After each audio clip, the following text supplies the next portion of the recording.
Welcome back to what should be my last video of the day. You can tell it's the off season though, because there's a lot of stuff. And with the kind of news things that are going on today, like brand new coach, what I'm about to talk about here, I think they need their own video. They need their own video so I can get into a little more detail and we can discuss it. And with Jesse Puljujarvi, this has been a storyline since he was drafted in 2016. And what's interesting, of course, is that 2016 draft, that's where the channel gets going. So interesting in that over the last 6 years, the storyline with Puljujarvi's changed. Now, he was seen as a supremely talented player before his draft. In fact, when he ends up going fourth to the Oilers, I was like, the Oilers got a steal here. This kid could light up the league, and it really hasn't happened. And he's now 24 years of age, and reportedly, he and the Oilers are headed for a split. So he's going to have to go somewhere else. The team's going to have to figure out how much money he's going to get on his next contract. He feels like the kind of guy that maybe Carolina would take a shot at. I'm just throwing that name out there because I don't know. It just feels like that's where he could end up. For Puljujarvi, his numbers in Edmonton, they've improved, but I don't think they've improved as much as Edmonton would like. So we're not going to go through each season because this isn't a career video. But what you'll notice is that AHL games were played in those first 3 seasons that he was an Oiler.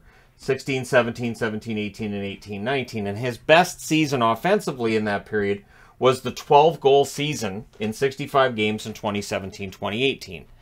And there was a lot of unhappiness. There was a lot of discussion about whether or not he was rushed into the league, whether or not the Oilers weren't doing the right thing with his development, with how things were turning out. And so there was a lot of finger pointing. And eventually, Puljujarvi decides, you know what, I'm going home. So he doesn't sign with the Oilers, and he goes home and he plays the 2019-2020 season at home.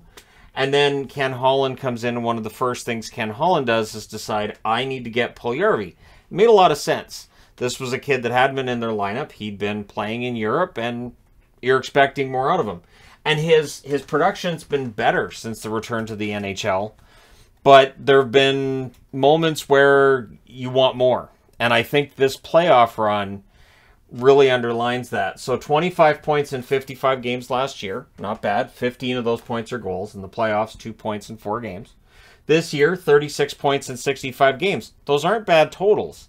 But comparatively speaking with what was expected, and when you look at everything else going on around the Oilers, they need scoring wingers. They need guys who can score. And for Puljujarvi, it looks like his time in Edmonton's coming to an end.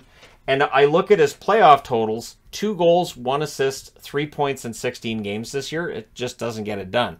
And so whether this was what caused the Oilers to sour on it or whether it was Puljujarvi asking to be moved, because when Puljujarvi was gone from the team, he talked a lot about being mistreated and the way that his teammates and whatever.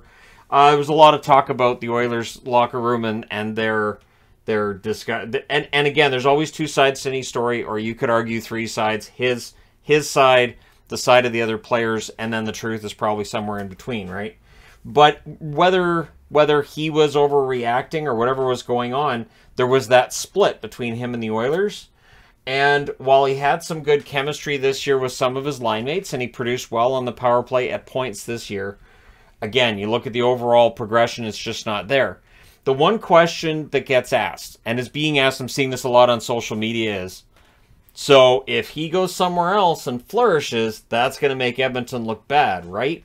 And I do wonder if GMs do that, where they'll see a young player in their lineup, and he's just not doing well, and they're like, man, if this was anybody else, I'd trade him, but this was a first-round pick. This was a good player for us, and if I trade him, he's going to come back to bite me, and I could lose my... Like, I want to give every year to this kid I can to try to get him developed. And then eventually, if it doesn't turn out, then they move him. But I think at 24, it feels like it's safe to assume he's never going to reach the levels that were expected of him when he was drafted. His advanced stats are good, but advanced stats are very divisive. There are people who really swear by the advanced stats and like using them a lot. And then there are some that think they're overrated. Now, personally, I think advanced stats are a good indicator of some good things with a player's play. I also think traditional stats should be included. And it's just kind of, you have to look at the entire picture. So the advanced stats give you one picture. The real stats give you another, like the traditional stats, I should say, not real. Traditional stats give you another picture. And then it's probably somewhere in the middle. And again, Comparatively speaking with when the channel started out, and I was talking about this draft, I really paid no attention to advanced stats at all. That has definitely changed over the last 6 years. And it sounds like when Puljujarvi gets traded, and it's probably going to happen before the draft or at the draft, it looks like it's going to be a draft pick going back to the Edmonton Oilers. You would have to think, looking at the totals for Puljujarvi, it won't be a first. And so let's just say that a team gave up a third for Puljujarvi. That might be seen as a loss for the Oilers, especially depending on how he does next year. I definitely think Puljujarvi can hit 20 goals. I definitely think if motivated and on the right line and with the right opportunity, he could push towards 30. This is the kind of player that maybe Seattle looks at, and Seattle calls up and goes, hey, we'll take him. He's a young winger. There's some upside. He's, and it's not going to cost us arm and a leg. And maybe Seattle makes that offer. But it is interesting because I think he was given a really fair opportunity this time by Edmonton. We can argue about whether or not he had a fair opportunity those first 3 seasons. But I think the last 2 years, I think Edmonton's been very fair with him. And so I think in this case, if Edmonton decides to make the trade, I think it'll be a lot less messy than the last divorce between the Oilers and Puljujarvi.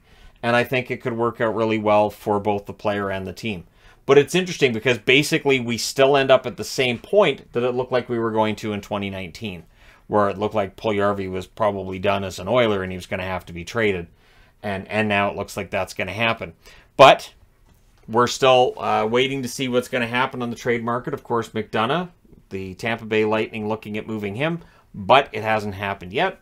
And so we'll see when Puljujarvi gets moved and what they get back. So let me know your thoughts in the comment section below. If you're an Oiler fan, do you want to see them hold on to Puljujarvi, or are you fine with them moving on? Don't forget to hit like and subscribe. If you're browsing your way through, you just happened upon this video. And hey, maybe this is the price you pay to keep Evander Kane. Maybe that's part of it. You look and go, we can't re-sign this guy as an RFA and have the money for Kane, so we'll trade him, get back a pick, and then we have more money to sign Kane. Maybe that's part of it. We shall see what Ken Holland has up his sleeve. Thank you guys so much for all your support. I will talk to you again soon.